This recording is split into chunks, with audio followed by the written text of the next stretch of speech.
kubaza ibibazo 10 bivuga ku gakiza n'ubuntu.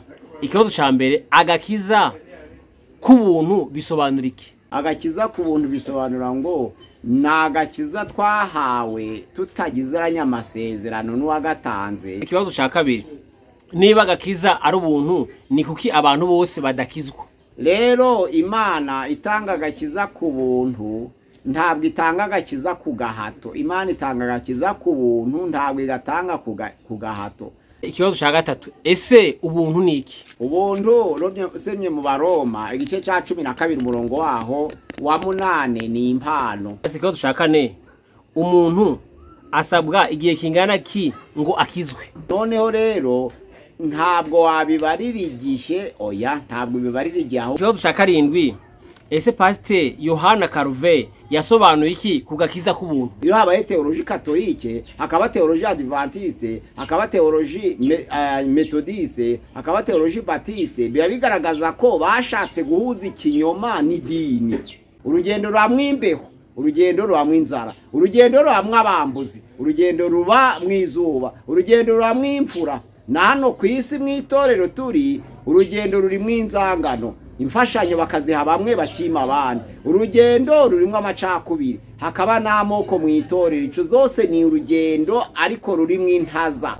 Nukuvuga ngo pastere ashobora kuba mu rusengero adakunda abantu kimwe, iyo ni intaza. Abaririmbyo batumvikana, iyo ni intaza. Abahanuzi iyo batubaho umushumba, iyo ni intaza. Abaririmbyo basuzugura umushumba kubera ubukire, ni intaza. Iyo abadiyakoni basuzugura umushumba cyangwa ubwabo ntibumvikane, iyo ni intaza. Ikibazo ca 10, umukristo waguye akongera akihana, Imana yakongera ikamwemera? Gusenga everyday, gusenga buri munsi. Nusenga uzanesha, nunanigwa gusenga uzaneshwa. Senga. Reka gusuhuze nshuti ya gusenga everyday, nizere ko mumeze neza mu bisanzwe muri kumwe nanje Maniakiza Edouard. Abari mu Rwanda shalom shalom, abari mu Burundi amahoro amahoro, abari mu Afrika mwese mumva ikirundi ni kinyarwanda ndetse n'ikinyamurenge. Kuri gusenga everyday turabakunda, tubabwiye ngo amahoro y'Imana bari namwe, Imana ibagire neza, Imana ibiteho, Imana ibashikire, kandi Imana ihire imirimo yanyu mugenda mukora. Abantu bari ku mugabane wa Amerika turose tubabwira ngo Imana ibahe umugisha. Abari ku mugabane wa Aziya shalom shalom, abari ku mugabane wa Burayi tubateye yambu, abari ku mugabane wa Australia muni inshuti za gusenga everyday mwese, abari ku mpande zine z'isi mukurikirana ibiganiro byacu bya gusenga everyday, tubabwira ngo turabakunda muni inshuti za gusenga everyday. Nkuko mubona kuri kamera ya gusenga everyday turi kumwe na Reverend Dr. Pasteur Mpazibire Guraho. Dr. Shalom shalom. Amakuru yawe? Meza. Mwatangira musenga Imana? Imana turagushimiye, turaguhimbajwe neza ku bishamba ryawe. Waye umwanya mwiza w'ingenzi wo gusangiza abatwumva bari mu mahanga yose. Ni kwisezerano ryawe rivuga ngo twamamaza ishimwe ryawe, tubwiriza ubutumwa bwiza, duhindura amahanga yose. None niyo mwanya tugiye gutangira, ubane natwe utangirane natwe kugira ngo imitima y'abera ibashe gufashwa, niyo abadahindutse ihinduke, kugira ngo bose bitwe itorero ryawe ryera mu izina rya Yesu. Amena. Amena. Urakoze Pasteur. Pasteur rero tujye kubaza ibibazo bivuga ku gakiza n'ubuntu. Agakiza n'ubuntu, tujye kubaza ibibazo 10 bivuga ku gakiza n'ubuntu. Ikibazo ca mbere, agakiza k'ubuntu bisobanura iki? Agakiza k'ubuntu, bavuga ngo twahawe agakiza k'ubuntu. Ubuntu. Hariya mu Baroma igice ca 3 umurongo wa 10 kugeza kwa 12 avuga ngo bose bakoze ibyaha, bose bahindutse ibirwari, nta ukiranuka numwe, nta ushaka Imana, bose ni babi kandi bose bakoze ibyaha koko. Ariko mu Baroma 3 umurongo waho wa 23 kugeza 24 aravuga ngo bose bakoze ibyaha ntibashikira ubwiza bw'Imana, ngo ariko dutsindishirwa n'ubuntu bwayo, Imana ibiduhereye ubusa kubwo gucungurwa kubonerwa muri Yesu Kristo. Bose bakoze ibyaha ntibashikira ubwiza bw'Imana, ariko dutsindishirizwa n'ubuntu bwayo, Imana ibiduhereye ubusa kubwo gucungurwa kubonerwa muri Yesu Kristo. Agakiza ku buntu bisobanura ngo nagakiza twahawe tutagizeranya amasezerano n'uwagatanze. Hariya bisobanura ngo Abaroma ni 5 umurongo waho wa 8 haravuga ngo ikigaragaza urukundo rw'Imana nuko Kristo yapfuye tukiri abanyabyaha. Ariko umurongo waho wa 10 haravuga ngo twiyunze n'Imana kubw'urupfu rw'umwana wayo tukiri abanzi bayo, none Imana idukiza tutanegosiye nayo, tutaganiriye nayo, ntaco Imana idusabye none iradukiza. Twari turabo kurimbuka ko nta bakiranukaga n'umwe. Nibyo bisobanura ngo agakiza ku buntu. Urakoze Pastor. Kibazo cya kabiri, niba agakiza ari ubuntu, ni kuki abantu bose badakizwa? Ariya muri Matayo igice cya 22 umurongo wa 14 haravuga ngo abatowe ni benshi ariko abatoranijwe ni bake. Imana yaremanye umuntu gutekereza, imuremana kumenya, imuremana umudendezo, imuremana guhitamo. Hari ijambo ry'Imana mu Bagalatiya igice cya 5 umurongo waho wa 13 ravuga ngo twahamagariwe umudendezo. Rero Imana itanga agakiza ku buntu, ntabwo itanga agakiza ku gahato. Imana itanga agakiza ku buntu, ntabwo igatanga ku gahato. Ira jambo risobanura ngo iyo Imana irambuye amaboko ngo wakire, ufite uburenganzira bwo kurambura cyangwa nturambure. Abatowe ni bake ariko abatoranijwe ni benshi. Bisobanura ngo agakiza kugururiwe abantu bose, ariko bose bakagira umudendezo wo guhitamo. Ni ukuvuga ngo bikaba personnel, nta uhitira mundi, nta nuwoshindi ngo hitamo, ariko Imana iba yagatanze ku bantu bose. Niko bisobanura. Nizo mpamvu umudendezo utuma bose batakira kuko ataragahato. Urakoze Pastor. Ikibazo cya gatatu, ese ubuntu ni iki? Ubuntu semye mu Baroma igice cya 12 umurongo waho wa 8 ni impano. Bamwe bafite impano yo guhugura, abandi bakagira impano zo kwigisha, abandi bakagira impano zo kugira ubuntu, abandi bakagira impano zo kugira imbabazi, abandi bakagira impano z'ubuyobozi, abandi bakagira ni nyinshi. Ariko ubuntu hari mu Baroma 12 umurongo wa 8 ni impano. Noneho rero ubuntu bishobora gusobanura ikintu, impano ikintu wahawe batagusabye ikiguzi, naco bavuga ko ari ubuntu. Urakoze Pastor. Ikibazo cya kane, umuntu asabwa igihe kingana ki ngo akizwe? Hari igihe bishobora gukubitira rimwe, kuko kwihana k'umuntu kunyura mu nzira eshatu. Hari ico bita kwihana mu buryo ugenda buhoro buhoro, ibyo bita conversion progressive. Noneho hakaba ico bita kwihana mu buryo bw'igitangaza, conversion miraculeuse. Hakaba ico bita kwihana kubera ibibazo wahuye nabyo, babyita conversion par experience. Ahangaha rero abana bagakurikira ababyeyi buhoro buhoro, bakazavamwa abakristo kubera babimenyerejwe bakiri bato bakurikira ababyeyi. Iyo bayita conversion progressive. Rero ntabwo bigira imyaka. Bashobora gukurikira ababyeyi imyaka 10, abandi bagakurikira ababyeyi imyaka 20, kandi ntibazaba abakristo. Ntabwo bibarirwa imyaka.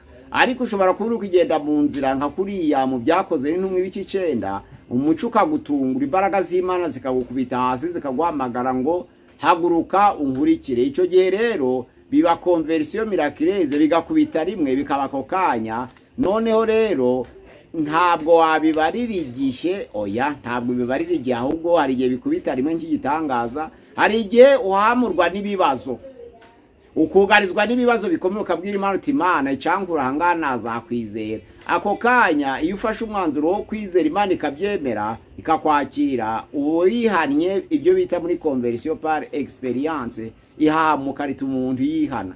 Iryo naryo ntabwo rigira iminota, ntirigira amasaha, ishobora kuba igihe gito cyangwa kirekire. Ariko muri rusange ntabwo wapima igihe cyo gukizwa ngo kingana iki, bitewe n'ubwo buryo butandukanye bwo gukizwa.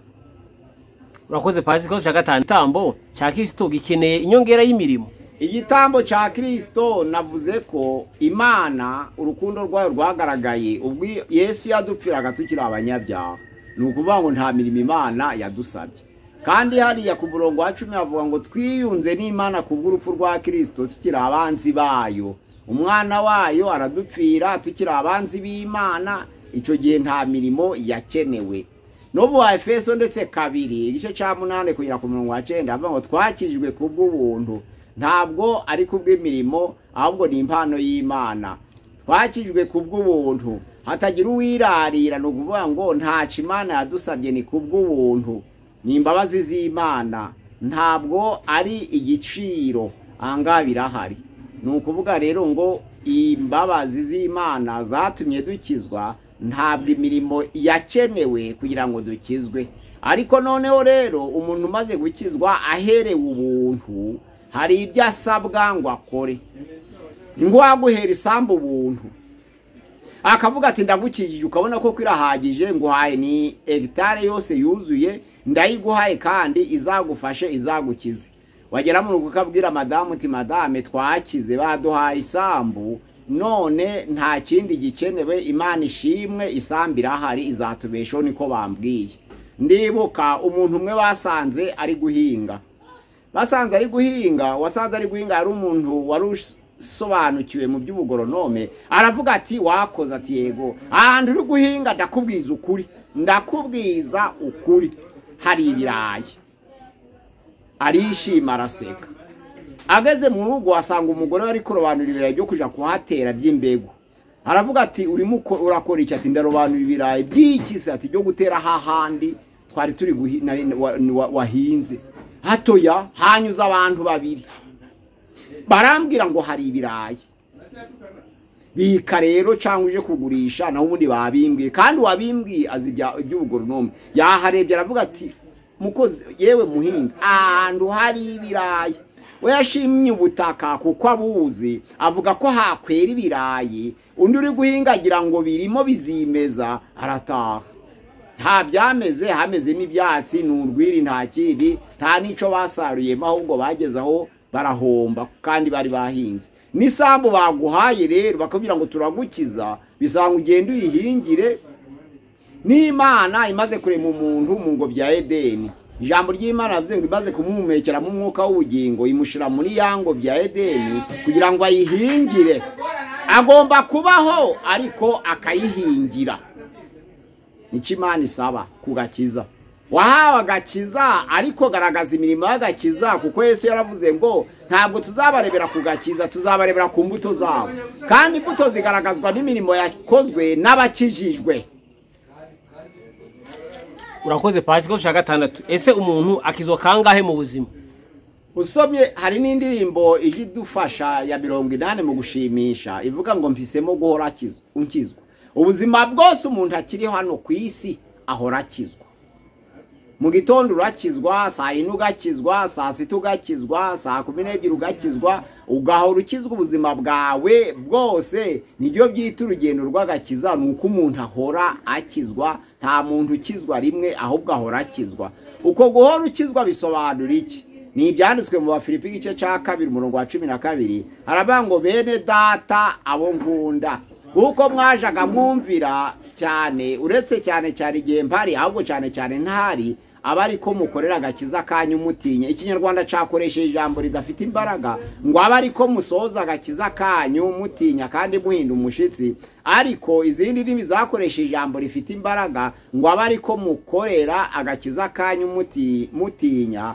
Travaillez à votre salut avec crainte et tremblement. Nous pouvons work out for your salvation that has been given to you. Mukorera gakiza mwahawe kubw'ubuntu, nta kiguzi watanze. Ariko imbuto zizava mu gakiza nizo zizatuma n'ubundi ukizwa. None irandiri brava ngo mpisemo guhora nkizwa ngashingwa mu gakiza cye, sinzava mu gakiza cye. Niko iyo ndirimbo ya 80 mu gushimisha ivuga, duhora dukizwa. Ariko none ntabwo ari uguhora dukizwa gusa, n'abasubira inyuma bahora bagwa. Ushobora gukizwa buri munsi cyangwa ukagwa buri munsi. Ibyo nabyo birashoboka, kuko bamwe baratera imbere abandi bagasubira inyuma. Urakoze pastor, kibazo dushaka 7. Ese pastor Yohana Karuve yasobanuye iki kugakiza k'ubuntu? Yohana Karuve yavuze byinshi, ari mu bamwe mu bagorozi batagije amavugurura y'idini rya Gatolika. Ubundi bari barisobanukiwe neza ko bari bafatanije n'umupadiri witwa Martin Luther. Barafatanya, bari abantu bagira nko kuri 4. Hari uwitwa Yohana Karuve, hari uwitwa Zwingli Ulrich, hari uwitwa Martin Luther, hari uwitwa Guillaume Farel. Abo bose nabari basobanukiwe idini ry'abagatolika, bashaka kuzana amavugurura, babita abagorozi b'abagatolika. Bamaze kuvamo rero babiganiraho, Martin Luther avuga ko dutsindishirizwa no kwizera bidaturutse ku mirimo, ariko uwizera akagaragaza ya mirimo yo kwizera ku ijambo ry'Imana riravuga ngo kwizera kutagira imirimo kuba gupfuye ubusa. Noneho Calvin aravuga ngo kuko dutsindishirizwa no kwizera, ahubwo Imana yateguye abazarimbuka. Niho ikosa rya Calvin ryabonetse. Imana itanga igitambo ca Kristo, Imana yateguye ko hari ba nyiraco n'abatari ba nyiraco. Aho ni ikosa rikomeye. Kuvuga ngo Imana yaravuze ngo ira predestine serite osari, abandi abapredestina ku rupfu. Bamwe yateguye ko bazakizwa, abandi tegura ko bazapfa. Nico yakozeho ikosa. Aravuga ati Yesu abambwa ku musaraba ni igitambo cacu, ariko ni icyabamwe. Ariko ara muri Yohana ya mbere igice ca kabiri umurongo waho wa mbere kugeza kwa gatatu aravuga ngo bakundwa bene data, ndabihenda ngo mudakora icyaha. Ariko ntihagira ukora icyaha, dufite umurengezi ukiranuka ku Mana, niwe Yesu Kristo, ari we mpongano y'ibyaha byacu. Hepfo aravuga ngo ntabwo ari ibyaha byacu gusa, yavugaga nk'umukristo, ahubwo ni ibyaha by'abari mu isi bose n'abapagani. Nubangu igitambo ca Kristo kirahagije, ni impongano y'ibyaha by'abari mu isi bose, bamwe barakira abandi ntibakira. Noneho kari baravuga toya, ahubwo Imana yabaza abagomba gukizwa n'ico gitambo, ibara n'abazarimbuka kitareba. Nubangu ab'Imana yashatse ko barimbuka ni barimbuke, abishaka ko bakirizwa muri Yesu Kristo ni bakizwe. Noneho babyita ikintwa predestination absolue. Iyo predestination absolue ni ukuvuga ngo izabazarimbuka n'abazakizwa kandi niyo yabiteguye. Ariko Dieu ne peut jamais prédestiner certain à la mort. Ntabwo Imana ishobora gufata umugabo numwe ngo yuraga urupfu. Kandi Yesu Kristo yaraje gukuraho urupfu, kuko ijambo ry'Imana rivuga ngo Adamu wa mbere yari ubugingo buzima, Adamu wa kabiri yari umwuka utanga ubugingo. Noneho rero ijambo rivuga ngo kuko Imana yatanze abari mu isi cyane, byatumye itanga umwana w'ikinege kugira ngo uyizera wese atarimbuka, ahubwo ahabwe ubugingo buhoraho. Hari igisabwe kumwizera, n'uwizera wese si uwanze kwizera. Ariko kuko yakunze abari mu isi bose, ni igitambo ca bose. Urakoze Pastor. Pastor, kibazo ca munane, ese umubatizo w'amazi ufite umumaro ki mu gakiza naho idini? Umubatizo w'amazi ufite akamaro mu gakiza, kuko ari ikimenyetso cyo gupfa no kuzuka k'umwami wacu Kristo. Ni ikimenyetso kugira ngo ubone aho ubarizwa. Ntabwo bihindura umutima, n'idini ntabwo rihindura umutima. Petero ya mbere igice cya 3 umurongo wa 18 yarabivuze avuga ngo kuko Kristo yababarijwe abanyabyaha rimwe, niko n'umunyabyaha ababarizwa abakiranirwa, niko n'umukiranutsi ababarizwa abanyabyaha.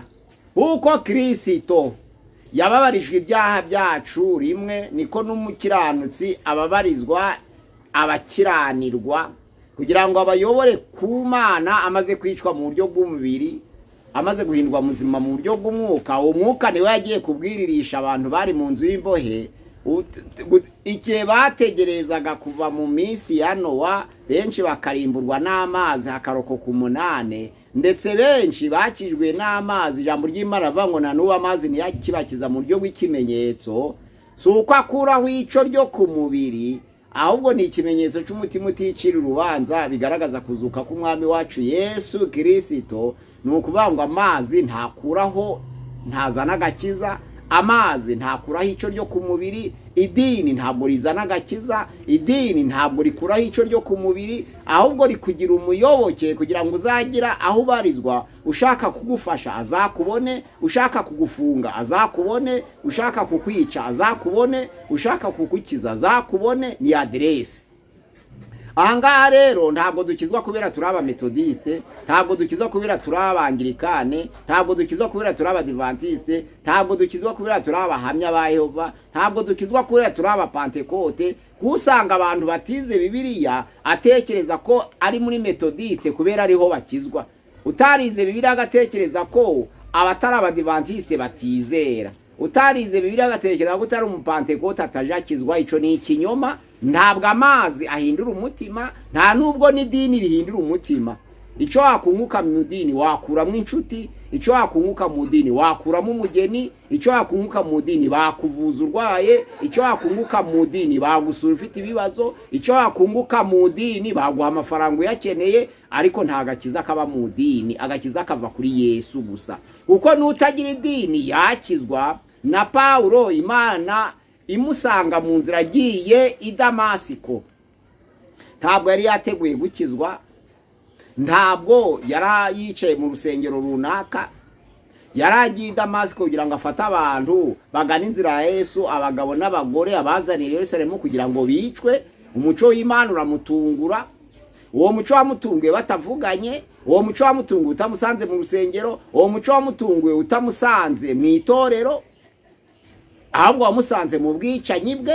Narizo mpamvu ntabwo idini turikuraho agakiza, ariko twarikuraho amafaranga. Idini ntabwo turikuraho guhinduka, ahubwo twarikuraho imfashanyo z'umubiri. Amazi nayo rero atuma tumenya aho tubarizwa, wabatirijwe iki. Nizo mpamvu bakubaza ngo wabatirijwe iki.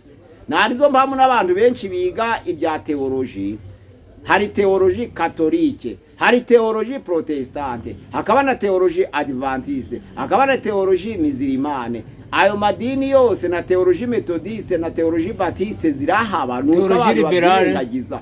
Teoloji liberale barabyirengagiza. Ariko naho ubundi hari za teoloji zikurikira zigendanye n'amadini. Simvuga liberale kuko ndavuga ibijanye n'amadini.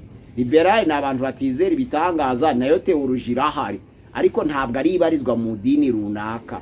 Ahubwo nuko nashatse kuvuga ko ababatiste iyo uvuye mu gaturika urangije teoloji ntibaguha itorero ngo uriyobore, kandi iyo urangije teoloji adventiste ntiwayobora ADPR, iyo urangije teoloji anglikane ntiwayobora adventiste, iyo urangije teoloji evangelique ariyo ijana na pentekotiste ntiwayobora adventiste. Urumva ko buri dini ryose ryari rikwiriye kubaka teoloji ihuje n'ikinyoma cyabo, kuko iyo haba amateoloji menshi babisobanura ko ari ikinyoma, kuko Imana dusesenguraho ni imwe.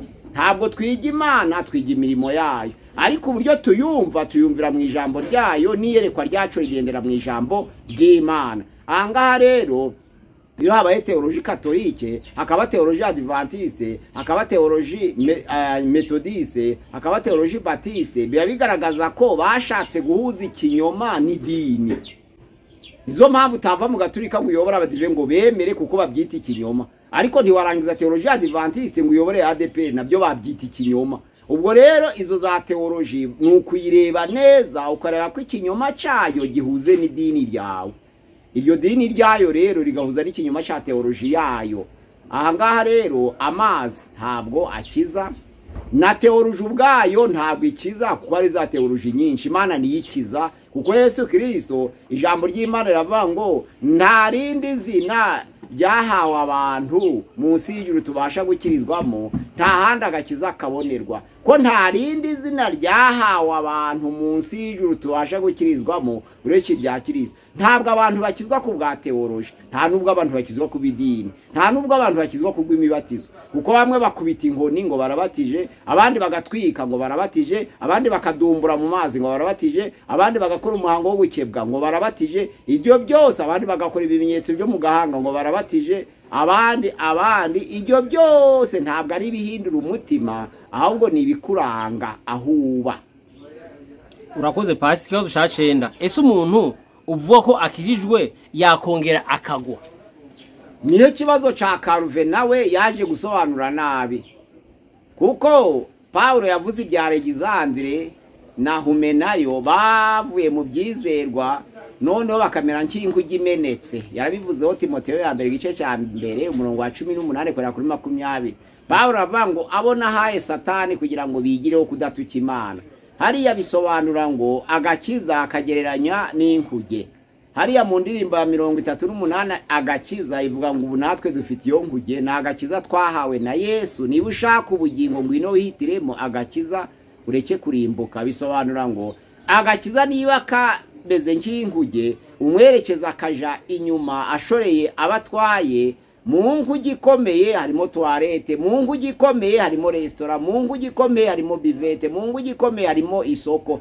abantu barwaniye mu nkuge ukubise undi hasi nta muta mu mazi amukubita mu nkuge n'uwarwariye mu nkuge agapfa ntabwo bamujugunya mu mazi baramukomezanya kugeza kuri lieu de destination bakamushingura yaba ari uw'inyuma bakazamugarura. Ahangaha rero niho Karuve yibeshe avuga ko agakiza akagereranya n'iyo nkuge, ariko agiye kukagereranya n'iyo nkuge akagereranya n'inkuge idakora impanuka.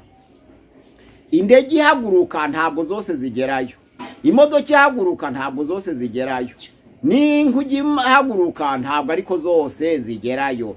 Noneho rero yibagiwe ko hari ikintu cyitwa intaza, n'ibuye ricaye mu mazi, umutwe waryo ukaja kugera kuri denivelation y'amazi. Iyi nkuge igenda nayo igira umuhanda mu nyanja, iyi ndege igenda nayo igira umuhanda mu kirere, kugendera kuri altitude ikurikije imisozi yo hasi n'ibibaya. Ubwo rero inkuge itagira intaza yagerayo, ariko inkuge yahura n'intaza ikameneka. Noneho Paulo yabivuzeho ngo Humeneyo na Fileto babaye nk'inkuge imenetse.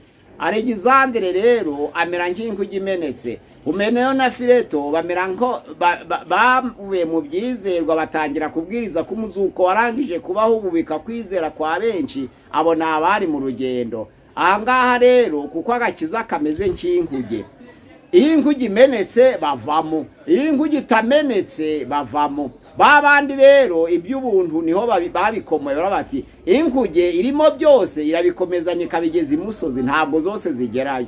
Niba umuntu apfa ntimute mu mazi, abasambana ikabakomezanya, bivete ikabakomezanya, abari gucuruza ikabakomezanya, abatongana ikabakomezanya, ikabasukuma izo ntumbi zose ikazigeza ku nkombe y'uruzi. Ntabwo ariko bimeze mu gakiza. Yankuge ishobora kubisunika intumbi yahura n'intaza zikagwa mu mazi, hakambuka abazi koga gusa. Naho abanyabuntu baravuga ngo abapfuye abakoze ibyaha bari muri Yesu iyo arangije kukwakira ntawukura mu maboko ye. Yohana 6:44 aravuga ngo intama zanje ndazizi ntawe uzazimvuvunura mu maboko. Biri no muri Yohana 10:27 kugeza 29. Intama zanje ndazizi kandi zirankurikira kuko ntawe uzazimvuvunura mu maboko. 6:44 aravuga ngo ntawuza kwa iwanje atarehejwe na data. Ati none niba data yarandeheje nkaza nkaba ndi muri Yesu Kristo, kandi Yesu akaba afite imbaraga, nkaba ntawe ufite imbaraga kumurusha ngo amunyake, nubwo nakora ibyaha zangezayo. Niba nsambanye nsambanire muri Yesu, niba nibye nibiye muri Yesu, niba ndoze ndogeye muri Yesu, niba ntutse umuntu mutukiye muri Yesu. Yesu ntabwo aranjugunya mu mazi kuko ari inkuge, arankomezanya nzahambwa ngeze hakurya, ubwo nuvango azangeza mu ijuru. Ntabwo ari byo intaza yo mu mazi. Inkuge irasitara yameneka abantu bakibira n'imitwaro byose. Za ntaza ro duhura nazo mu nzira ni urugendo watangiye, urugendo rwamwimbeho, urugendo rwamwinzara, urugendo rwamwabambuzi, urugendo ruba mwizuba, urugendo rwamwimfura. Na hano ku isi mwitorero turi urugendo ruri mwinzangano, imfashanyo bakaziha bamwe bakima abandi. Urugendo rurimo amacakubiri, hakaba n'amoko mwitorero. Ico zose ni urugendo ariko ruri mwintaza. Nukuvuga ngo pastere ashobora kuba mu rusengero adakunda abantu kimwe, iyo ni intaza. Abaririmbyo batumvikana, iyo ni intaza. Abahanuzi iyo batubaho umushumba, iyo ni intaza. Abaririmbyo basuzugura umushumba kubera ubukire, ni intaza. Iyo abadiyakoni basuzugura umushumba cyangwa ubwabo ntibumvikane, iyo ni intaza. Izo ntaza rero ziboneka mu itorero hagati y'abashumba, hagati y'abadiyakoni, hagati y'abavuga butumwa, hagati y'abungeri, hagati y'abavuga kuri bitorero, hagati y'abigisha. Zose ni intaza zituma abantu batagerayo. Uw'Imana yatoranije rero ntabwo imutegurira ngo ikureho intaza, iragukiza ikaguha ku buntu, ikavuga ngo ngaho rwara n'intaza. Nizo mpamvu intaza duhura nazo mu rugendo nibyo byerekana ko agakiza ari urugendo. Abisirayeli bari kuva mu Egiputa, Egiputa yashushanyaga isi y'ibyaha. Isirayeli yashushanyaga itorero riteretse mu isi y'ibyaha, byari rigomba gusohoka muri iyo si rikaja mu gihugu c'isezerano Kanani y'isi, Palestine. Kandi bagombye kugerayo bakoze urugendo. Urwo rugendo rero rubonekamo imvura, rubonekamo inzara, kuko ari mu butayu babura amazi, barwana nabyo, benshi bararwa, abandi barasitara. ibyo byose byagaragaza ko niba Kanani y'isi yarashushanyage ijuru, urugendo rw'abana b'Isirayeli kuva mu Egiputa kugera i Kanani akaba ari rwo rugendo tuvamo, kuko natwe turacari mu isi y'ibyaha. Yesu yarabambwe, igitambo cya Kristo kibiciteka kandi kirahagije ku muntu wese, ariko turi mu isi. Yohana 17 umurongo wa 16 na 5 ku ya 12 bavuga ngo sivuze ngo bakure mu isi ahubwo bakize umubi. Turabizi ko isi ari umubi wayigabanye kandi niyo dutuyemo, tugomba kwangwa n'abisi, ariko Yesu arahari witambye ku bwacu. Ubwo nukubanga urugendo turimo rurimo intaza rero, kuko ari mu intaza tugomba gufata urugendo. Egiputa ikatubera isi y'ibyaha nk'isi turimo, urugendo rugahinduka nk'urugendo turimo tujya mu ijuru. Noneho nk'uko bageze muri Kanani y'isi natwe tukazagera mu ijuru, ariko abazagera mu ijuru ni abazaba baranesheje barwana n'intaza. Impamvu rero bisaba kugira ngo muri uru rugendo n'ubundi dutegure neza, nuko agakiza tugakorera kugira ngo twere imbuto, kuko hariya muri Matayo 25 umurongo waho ni umurongo waho wa 31 kugera kuri 36 arabanga ubwo umwana w'umuntu azaza mu bwiza bwe azanye n'abamarayika be, isi yose n'amahanga yose bazateraniye imbere ye, maze abarobanure nk'uko umwungeri arobanura intama mu ihene. Intama nizo zashira iburyo, ihene zishira ibumoso. Ahamagara abiri y'iburyo ngo muze abo dataha umugisha muragwe ubwami bw'iteka Imana yabateguriye kuva kuremwa kw'isi. Nari nshonje muramfungurira, nari nambaye ubusa muranyambika, nari mfite inyota mumva icyo kunywa, nari ndi mu bitaro muransura, nari ndi mu nzu y'imbehe murahagera, nari umushitsi murancumbikira. Ijambo ry'Imana riravuga ngo abwira abari ibumoso ngo mwumve imbere mwabivume mwe nabasa n'ihene, mwumve imbere mwabivume mwe muje mu muriro wa Satani, kuko nari nshonje ntimumfungurire, nari nambaye ubusa ntimumpe icyo kwambara, nari ndi umushitsi ntimwancumbikira, nari ndi mu nzu y'imbehe ntimwansura, nari ndi muri hopitale ntimwahagera. Ibi bisobanura iki? Bisobanura ko ibizanyura mu rubanza ntabwo ari uko wakijijwe, ahubwo ibizanyura mu rubanza ni imirimo y'agakiza. Umuntu wakijijwe rero agomba kwerekana imirimo kugira ngo twere imbuto zikwiriye abihannye. Nizo mpamvu muri Petero ya 2 igice cya 1 umurongo wa 5 aravuga ngo kwicyo nicyo gituma mugomba kugira umwete, kwizera kwanyu mwongereho kumenya, kumenya mwongere ingeso nziza, ingeso nziza mwongereho kubaha Imana, kubaha Imana mwongere urukundo, urukundo mwongereho gukunda abera, gukunda abera mwongereho kwizera, gukiranuka, gukiranuka mwongereho kugira ubuntu. Nimukora ibyo hepfo arandika ngo ntabwo muzasitara na hato. Bisobanura ngo iyo umuntu yakira agakiza agapfa uwo mwanya abakijijwe, ariko iyo umuntu yakira agakiza akabaho igihe kirekire ari kumwe n'abandi, ikimugaragaza ni imbuto ze. Imirimo yakoze ari mu isi zizarangwa n'umuntu ukijije. Urakoze Pasi. Ikibazo cya 10, umukristo waguye akongera akihana, Imana yakongera ikamwemera? Iramwakira. Barabatsindishwa n'umuntu basoma muri Abaheburayo 10 umurongo wa 26, ntabwo ari bo bahasoma, ahubwo barahasenya bavuga ngo umuntu wakijijwe akongera agakora icyago ntiyabagisigaye igitambo cy'ibyaha, hariya nupfuye uwo mwanya ntarusigaje iminsi yo kurama, ntibahagisigaye igitambo cy'ibyaha, ahubwo abategerejanye ubwoba umujinya w'abatuha Imana. Bisobanura ngo uwasuzuguraga amategeko ya Mose yaterwaga amabuye yashirijwe n'abantu 2 cyangwa 3, ngo nkanzwe ukerensa amaraso y'isezerano agahemura umwuka utanga ubuntu, ngo ntazarushaho kubona igihano kiruta ibyo. Ahangaha iyo umuntu aguye akongera akagaruka, Imana iramwakira. Nizo mpamvu ari wo murimo w'itorero. Turabwiriza kugira ngo abantu bagaruke, turabwiriza kugira ngo abantu bisubireho, turabwiriza kugira ngo abantu bongere bahagarare neza. Niwo murimo wo kubwiriza, kuko kubwiriza mu ijuru bizaceceka, no gusenga bigaceceka, no kuririmba bigaceceka, hagasigara indirimbo za Mose gusa. Ariko kuririmba byo kwihanisha bizaceceka, gusenga biceceke, guhanura biceceke, indimi ziceceke. Nuko ahangaha hano ku isi ukibwirizwa abakihana, ukiri mu itorero abakigaruka kuko akiri mu mubiri. Ni ukuvuga ngo iyo umuntu apfuye biba birangiye.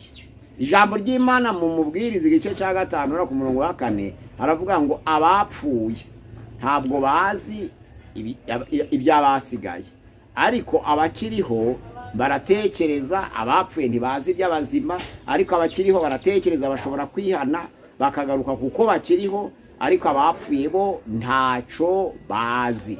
Uwapfuye rero ntashobora kugaruka nyine kuba atagihumeka ngo yihane, ariko umuntu ukiriho, ijambo ry'Imana muri Yesaya igice ca mbere umurongo wa 18 aravuga ngo nubwo ibyaha byanyu byaba tukutuku ngo nabihindura urubura bikera dede nka sherege. Ni ukuvuga ngo ibyaha by'abantu bagihumeka Imana yabibabariya, abantu baguye bagarutse Imana yabemera, ariko binangiye umutima ntabwo izakoresha gahato. Ahangaha rero Imana irambuye akaboko ntugafate nta kigutwara.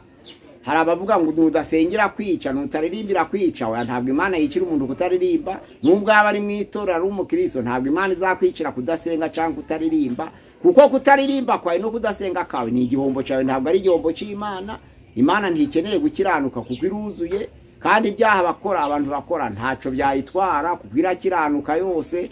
Ubwo rero iyo udasenze ni igihombo cyawe, iyo udakoze umurimo w'Imana ni igihombo cyawe, ntabwo ari igihombo cy'Imana. Nukoze ibyaha ni urupfu rwe, ntabwo ari urupfu rw'Imana. Ahangaha rero umuntu waguye Imana yamwakira iyo agarutse akihana afite umutima uciye bugufi, Imana iramwakira. Ariko ijambo ry'Imana riravuga ngo mwe kubigira akamenyero. Hari mu Baroma 6, Abakorinto ba mbere 6 avuga ngo mwe kubigira akamenyero, ngo mbe dukora ibyaha ngo kugira ngo ubuntu busage. Hara na Baroma 6 dukora ibyaha kugira ngo ubuntu busage ntibikabeho. Ntabwo abantu bakwiriye gukora ibyaha ubwende, kushobora gukora ibyaha ubwende akaba ari byugwamo. Iyo ugwemo rutaza ngo wihane uburimbutse kandi ari ukurimbuka kwiteka. Ahubwo tugomba natwe kwirinda, imbuto yo kwirinda, kugira ngo tutakora ibyaha. Ahubwo umuntu akora ibyaha ari ugusitara, ariko ye gukora ibyaha ari umuteguro. Uwakoze ibyaha byose rero yagaruka, n'uwakoze icyaha ari umuteguro akaba atari yapfa. Imana ni inyembabazi kuko iremwe mu rukundo, kuko iremwe mu rukundo irakwakira. Ariko ndakangurira bene data kugira ngo mwe gutegereza ibyo, ahubwo mukorere Imana kandi mwihane. Urakoze Pasiteri. Tugana ku musozo, nihe nama wagira abakristo bavuga yuko bakijijwe? Inama nagira abakristo uyu munsi wa none bakivuga ko bakijijwe ni byiza, ariko gukizwa babyakire nko kuba mu nzira y'agakiza. Be kubyakira nko gukizwa babyakire nko kwinjira mu nzira y'agakiza, bakaba baratangira urugendo. Abakristo rero nababwira ko umuntu akizwa buri munsi. Mu gitondo urakizwa, nimugoroba ugakizwa. Benshi bari bazi ko bakijwe byarangiye ubwo arangije kuja mu itsinda ry'abadiyakoni cyangwa ry'abaririmbi, nto byarangiye. Ukiri muri korale ni urugendo, uri umudiyakoni raracara urugendo, uri pasiteri ni urugendo, kuko pasiteri ashobora kugwa, diyakoni ashobora kugwa cyangwa agahaguruka, kuko ari urugendo. Rero icyo nagira abakristo h'inama nuko bamenya ko mu rugendo harimo intambara bahora bahura nazo. Izo ntambara rero nizo turi kurwana nazo iteka ryose. Izo ntambara nizo duhora turwana nazo mu rugendo. Tumenye ko agakiza ari urugendo, tumenye ko agakiza ari urugendo.